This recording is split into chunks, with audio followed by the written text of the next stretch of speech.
Hi dear, आपका हमारे channel में बहुत बहुत स्वागत है। डियर, हम डिस्कस करेंगे जेटेट मेंस के बारे में, ठीक है ना। और जेटेट मेंस का आपका ईवीएस के बारे में, ठीक है। ईवीएस से ना टोटल जेटेट मेंस में 60 मार्क्स के क्वेश्चंस आने वाले, ये आपको सबको पता है, जो कि काफ़ी स्कोरिंग सब्जेक्ट होता है ईवीएस। और अभी तक आपका जेटेट जो है ना सिर्फ 2 बार लिया गया है, तो इसका एग्ज़ाम क्वेश्चन का पैटर्न हम लोगों को पता नहीं है, ठीक है। और ये पहली बार जेटेट का मेंस लिया जा रहा है, तो इसके लिए जेटेट का तैयारी हम लोग कैसे करें। और ईवीएस जो रहता है ना काफ़ी स्कोरिंग सब्जेक्ट रहता है, और इससे हम आसानी से गेन कर सकते हैं, इस मार्क्स को स्कोर कर सकते हैं। लेकिन द मोस्ट इम्पॉर्टेंट चीज़ ये है कि हम इसका तैयारी कैसे करें और कहाँ से स्टार्ट करें। तो डियर, इसके लिए क्या करना होगा ना, इसका एक स्टार्टिंग पॉइंट रखना होगा, ठीक है, और एक एंडिंग पॉइंट रखना होगा। तो एंडिंग पॉइंट हमारा जो रहेगा ये MCQ क्वेश्चन होगा। जितने भी MCQ क्वेश्चंस रहेगा उसको हम मतलब डिस्कस करेंगे। और स्टार्टिंग पॉइंट हमारा क्या रहेगा, वो आपका 3 to 5 का जो ईवीएस का जो बुक है ना वो रहेगा, ठीक है। तो 3 to 5 का जो भी ईवीएस की बुक है, इसमें से कुछ चैप्टर ऐसे होते हैं जिसमें से कि क्वेश्चन जो रहता है ईवीएस में अधिकतर पूछा जाता है, ठीक है ना। जैसे कि आपका सीटेट हो गया, सुपर टेट हो गया, या आपका DSSB हो गया। ऐसे में ईवीएस का क्वेश्चन जो है अधिकतर जो है NCERT के बुक से पूछा जाता है। और आप सबको पता है कि कंपटीशन के जितने भी बुक होते हैं, जैसे बात कर ले हम JPSC का ही, ठीक है ना, तो इसमें से भी ना आपका NCERT का बुक को ही ये फॉलो करता है।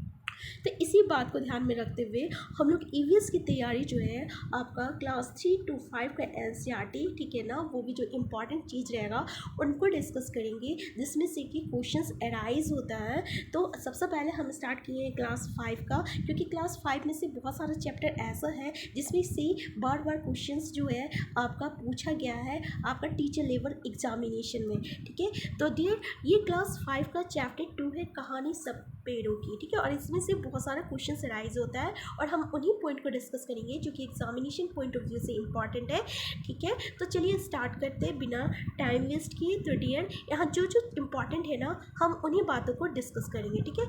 सबसे पहले ये देखिए, कालबेलिया। कालबेलिया किनको कहते हैं, ठीक है। तो कालबेलिया उन समूह के लोगों को कहते हैं जो कि सांप को पालते हैं या नचाते हैं। जैसे आप यहाँ देख सकते हैं, मैं सांपों को अपनी बीन की धुन पे नचा सकता हूँ। ये कला में मैं अपने लोगों से सीखी है, और हमारे लोगों को कालबेलिया कहते हैं। याद रखिएगा कालबेलिया किसे कहते हैं, ठीक है ना। तो ऐसे क्वेश्चन जो है आपका टीचर लेवल एग्जामिनेशन में ईवीएस के चैप्टर से अक्सर पूछा जाता है, ठीक है डियर। नेक्स्ट है आपका कि नाक गुफन। ऐसे डिज़ाइन रंगोली, कढ़ाई और दीवारों को सजाने के लिए सौराष्ट्र, गुजरात और दक्षिण भारत में प्रयोग किया जाता है।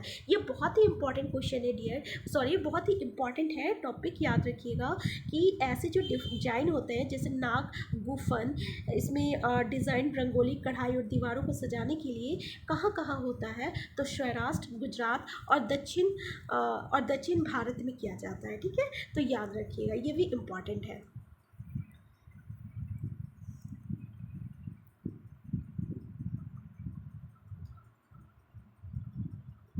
देखिए डियर, यहाँ पे क्या है ना कि कई बार मुझे ऐसे घरों में भी बुलाया जाता है जहाँ किसी को सांप ने काटा हो, तब मैं सांप के डंक के निशान से ये जानने की कोशिश करता हूँ कि किस सांप ने काटा है।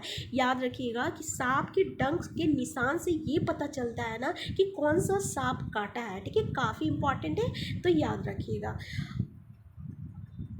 देखिए, जानते हो ना, कुछ सांप ऐसे भी होते हैं जिनके काटते ही जान चली जाती है, पर ज़्यादातर सांप जहरीले नहीं होते। ये काफ़ी इंपॉर्टेंट है कि कुछ सांप जो होते हैं ना, जैसे काटेगा ना लोगों का जान चला जाता है, क्योंकि वो काफ़ी जहरीले सांप होते हैं। लेकिन जो ज़्यादातर सांप जो रहता है ना वो जहरीला नहीं होता है, ठीक है। तो ये भी याद रखिएगा।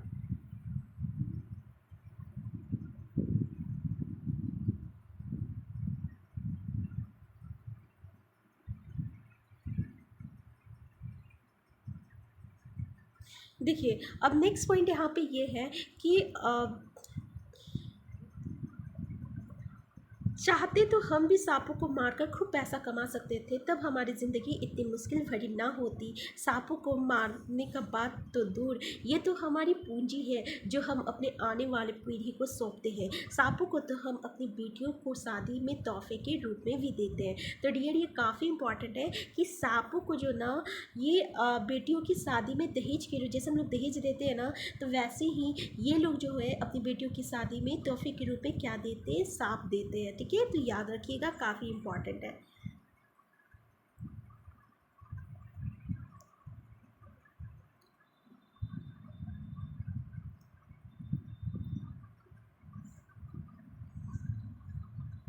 देखिए, अब यहाँ देखिए, उन्हें सिखाना है कि कैसे जहरीली सांपों को पहचानना है। उन्हें ये भी बताना है कि सांप तो किसान के दोस्त थे, सांप ना हो तो खेतों में फसल को चूहे से कौन बचाएगा। तो याद रखिएगा, सांप किसके दोस्त थे, तो किसान के दोस्त थे। और अगर सांप ना हो तो किसानों, तो क्या होता है ना कि चूहों को, सॉरी, फसलों को चूहे से कौन बचाएगा। ठीक है, तो काफ़ी इंपॉर्टेंट है, याद रखिएगा।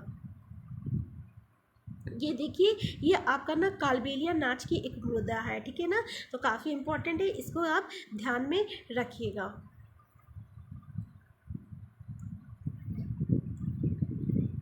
अब ये नेक्स्ट मोस्ट इम्पॉर्टेंट चीज़ यहाँ पे है। ठीक है, इसको आप याद करने वाली बात है, इसे याद रखिएगा कि अ, हमारे देश में पाए जाने वाले सांपों में से केवल 4 तरह के सांप ही जहरीले होते हैं। याद रखिएगा, कौन कौन सा सांप जो होते हैं जहरीले होते हैं, जो कि पूछा जाता है। एक होता है नाग, करेत और दुबैया और अफाई।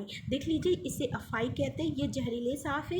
ये नाग कहते हैं, नाग को तो आप लोग जानते हैं। और ये है आपका दुबैया, ये भी है। ठीक है, और एक करेत। ये 4 सांप जो है ना, ये काफ़ी जहरीले सांप है, जो कि काफ़ी इंपॉर्टेंट है ईवीएस के क्वेश्चन के लिए कि कौन कौन 4 जहरीले सांप है। ठीक है, इनका नाम आपको याद होनी चाहिए। देखिए, सांप जब भी किसी को काटता है तो उसके 2 खोखली जहर वाले दांतों से उस व्यक्ति के शरीर में जहर चला जाता है। ठीक है, और इस जहर के से बचने का एक ही उपाय है कि जिस व्यक्ति को सांप ने काटा है उसे तुरंत जहर के असर को खत्म करने वाली दवाई सीरम दी जाए। ठीक है, और ये सीरम जो होती है ये सांप के जहर से ही बनाया जाता है और सभी सरकारी स्वास्थ्य केंद्रों में मिलता है। तो याद रखिएगा, सीरम क्या होता है, तो सीरम जो रहता है ये आपका जो सांप को काटते, सांप जब काटता है ना, तो उस जहर का असर को ख़त्म करने के लिए ये सीरम दी जाती है। और सीरम जो होता है ये सांप के जहर से ही बनाया जाता है। तो काफ़ी इंपॉर्टेंट है।